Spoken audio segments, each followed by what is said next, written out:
Witch in Charm's Way, a cozy mystery audiobook, written and narrated by R.K. Dreaming. Part 13. Chapter 7.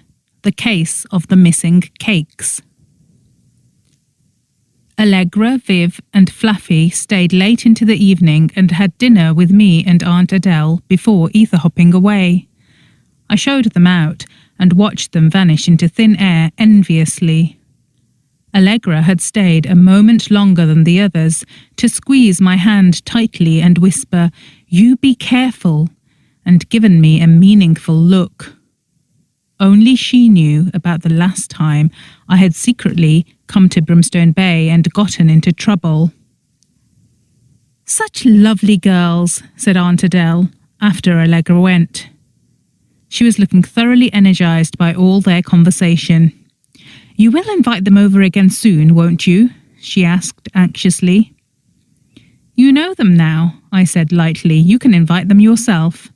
And if you think they won't be coming back for some more of your cakes, then I think you're very much mistaken." "Oh, good. I've so missed having people to talk to about fluffiness recipes.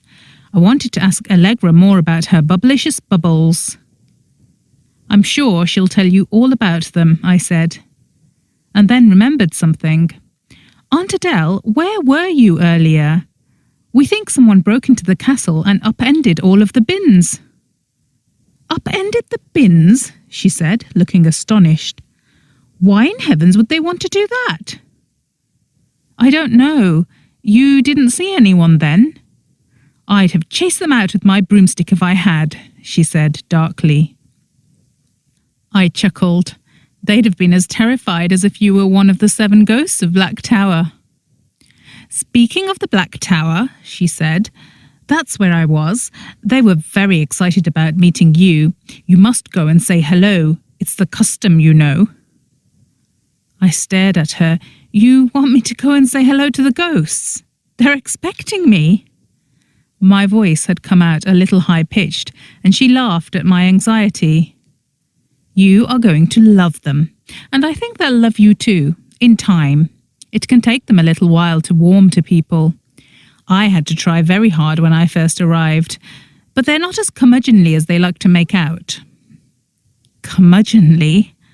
I looked at her carefully to see if she was joking. All my childhood, I'd heard dastardly tales of the 7 ghosts of the Black Tower, and I would very much prefer to go the rest of my life without meeting them. Unhappy ghosts could be very mean creatures, and if they took a dislike to you, they would take joy in haunting you for the rest of your life. I didn't need that hanging over me.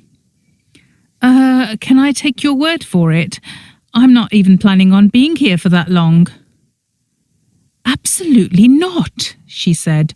"You are the new owner of Mansion House, and you simply must meet the 7 ghosts. There is no option. They will be very offended if you don't." "Okay," I said doubtfully, "but not tonight?" "Lovely," she said. "You have a good night, dear. I'm off to bed." "Wait," I said quickly. "Aren't you worried about the intruder?" "But nobody could have gotten into the castle, dear," she said airily. "It was probably Greedy up to her usual mischief." "Who?" "Greedy. She's one of the ghosts. Or maybe Shouty put Wheezy up to it. She did seem to be in one of her miffs today. I wouldn't be surprised. Sleep tight, dear." Before I could make sense of what she had said, she had floated up through the ceiling and disappeared from sight. I took the dirty dishes through to the kitchen and washed them all up before going to bed myself. I had been lethargic all day, but now that night-time had arrived, I suddenly felt wide awake. It was very annoying. I debated reading some of the magic books that I had brought from the library with me, but I knew that if I started on them now, I would be up reading all night, and I was determined, absolutely determined, to stick to a normal routine like a normal human being. I would read the books tomorrow. After all, I had to fill my day with something. It was a long time before I managed to drop off. Sometime in the middle of the night, I woke with my heart pounding wildly. I'd had the most awful dream. Lily had been here, in my tower bedroom, screaming at me. She had been very upset, babbling wild things that I could no longer remember when my eyes opened. She had been pointing her broken wand at me. I jerked awake, feeling terrible. If only her wand had not broken, then I wouldn't feel so weighed down with this need to try and make it right somehow.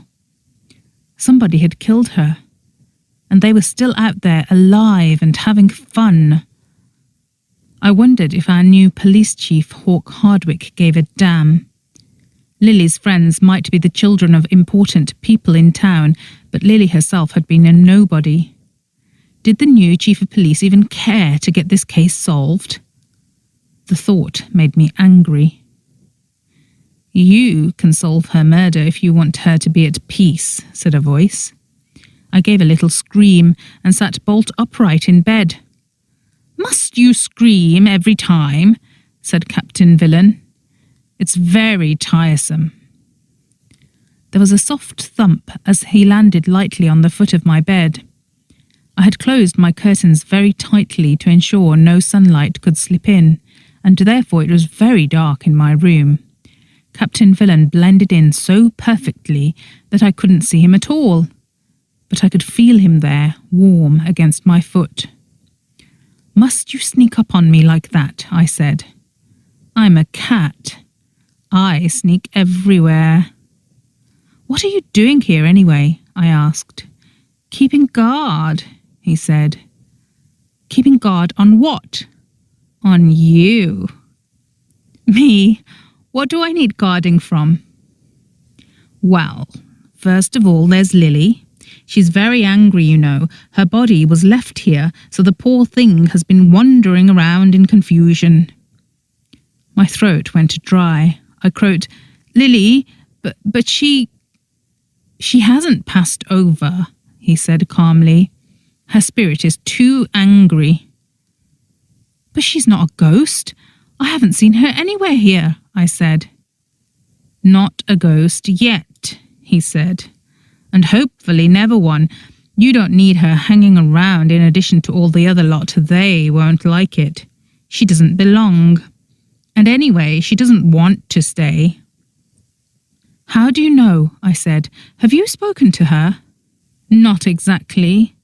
Sometimes I just hear these things, much like you did just now." "In my dream," I said softly. "But that was just a dream. Or maybe you were half awake and listening to her." "Must you be such an annoyingly mysterious know-it-all?" "How can I be both mysterious and a know-it-all?" "You know exactly how. And what secondly?" "What secondly?" "You know very well what secondly. You said firstly, which implies there must be a secondly." "Ah, yes, secondly," he said with amusement, and then refused to say any more. The cheeky sod was waiting for me to grovel. "Okay, fine. I'm sorry that I called you a know-it-all. Will you tell me now?" I could swear that if he was human, he would have chuckled at my expense. "But secondly," he said, "and rather more interestingly, there's a man who is creeping about downstairs just now." Hey there, this is the end. Comment the code word 7 Graces to confuse everyone who isn't at this part of the story yet. Thank you.